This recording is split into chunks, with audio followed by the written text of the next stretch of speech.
Assalamu alaikum, dear students. Let's start our our today's topic: belief against COH and its impact. ٹھیک ہے, belief against COH and its impact. تو آج ہم پڑھیں گے جو COH کا جو انڈیا کے جو سپائز تھے تو ان کا بلیف کیا تھا اگینسٹ COH اور اس کا امپیکٹ, اس کا اثر کیا تھا. تو یہ آج ہمارا ٹاپک ہے. کل میں نے آپ کو پڑھایا کہ جو پیزنٹس تھے اور سپائز تھے ان کے بارے میں نے آپ کو پڑھایا تھا کہ پیزنٹس خوش کیوں نہیں تھے, جو ان کے پاس زمین تھی وہ انہوں نے کیسے کھوئی, اس کی کیا وجہ تھی. جو انڈیا کے جو سپائز تھے جو ملٹری میں تھے, آرمی میں تھے, تو وہ کس چیز سے ناخوش تھے, ان کے ساتھ کیا کیا گیا. تو جو ان کی ریلیجیس سینسبلٹیز تھی ان پہ اور جو ان کے بلیفز تھے ان پہ کیسے اثرات پڑے, کون سی وجوہات تھی جس سے وہ افیکٹ ہونے لگے. تو آج پڑھنا ہے ہمیں belief against COH and its impact. جو کیا بلیف تھا اگینسٹ جو COH سمندری سفر, جو سمندر میں سفر کیا جاتا ہے یہ بہت دنوں تک چلتا رہتا ہے. COH جسے کہتے ہیں, اس سے ایک ملک سے دوسرے ملک جانا پڑتا تھا ایٹ دیٹ ٹائم, کیونکہ تب تو ایروپلینز نہیں تھے. تو اس کی وجہ سے کیا تھا کہ COH سمندری راستہ شپس میں جایا جاتا تھا یا بڑی بڑی بوٹس بنائی جاتی تھی, تو اس سے ایک ملک سے دوسرے ملک جایا جاتا تھا. تو یہی بلیف کیا ہے اگینسٹ COH کا اور اس کا امپیکٹ کیا تھا.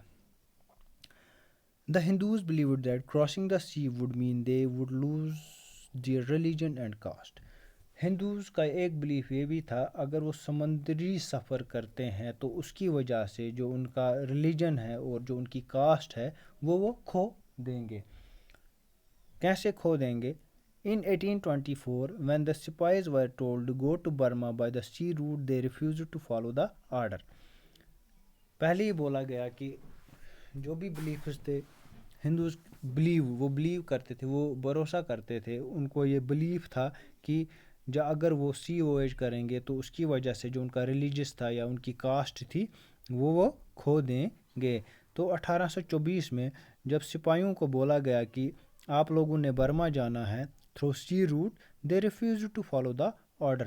انہوں نے جو آرڈر ان کو ایسٹ انڈیا کمپنی نے دیا تھا کہ you have to move from India to Burma through sea route, لیکن انہوں نے جو آرڈر تھا وہ ریفیوز کر دیا. دے refused the order.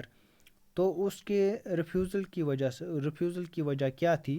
Refused the order, انہوں نے جو آرڈر وہاں ان کو دیا وہ انہوں نے ریفیوز کیا, انہوں نے وہ فالو نہیں کیا.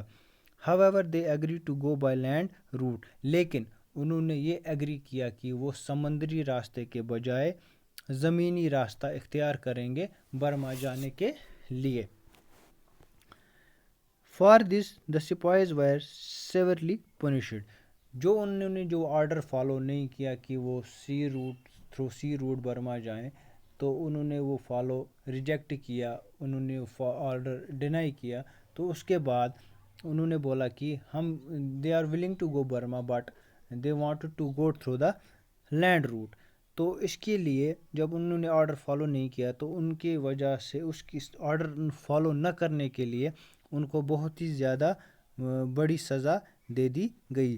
دا company passed a new law in 1856. تو اس کے بعد جو ایسٹ انڈیا کمپنی تھی انہوں نے ایک نیا قانون امپلیمنٹ کیا, پاس کیا. The new law made it mandatory for a spy to agree to serve overseas if required.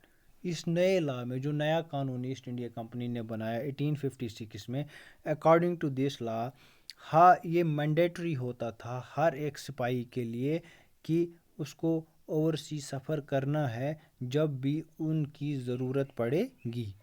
Most of the sepoys were from rural background. ان میں سے بہت سارے جو سپاہی تھے وہ رولر بیک گراؤنڈ سے تھے. فار ایگزامپل رولر مطلب گاؤں سے تھے. جو بھی most of the spies, maximum جو سپاہی تھے انڈین سپائز جو تھے وہ میگزیمم کہاں سے تھے؟ گاؤں سے تعلق رکھتے تھے. They had families living in the, no sorry, most of the spies were from the rural backgrounds, جو رولر بیک گراؤنڈز تھے سے تعلق رکھتے تھے. They had families living in villages, so they also reacted to what was happening in the country side. کہتے ہیں جو بھی میگزیمم جو سپاہی تھے وہ کہاں سے تھے؟ رولر بیک گراؤنڈ سے. جو ان کی فیملیز تھی وہ کہاں پہ تھی؟ گاؤں میں.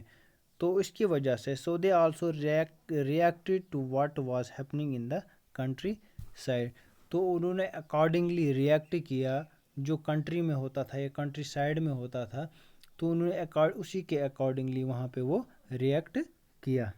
یہ دیکھو آپ یہ پکس دیکھ رہی ہیں، جو سپاہی ان کے آرڈرز فالو نہیں کرتے تھے تو ان کے ساتھ کیا کیا گیا. دس از سی روٹ، یہ آپ دیکھ رہے ہو، اس میں انڈین سپائز ہیں جو تھرو بوٹ سیل کر رہے ہیں، اور یہ والی پیک ہے، یہ لینڈ روٹ ہے. تو یہ تھے بلیفز اگینسٹ سی وویج، اور اس کا امپیکٹ کیا تھا.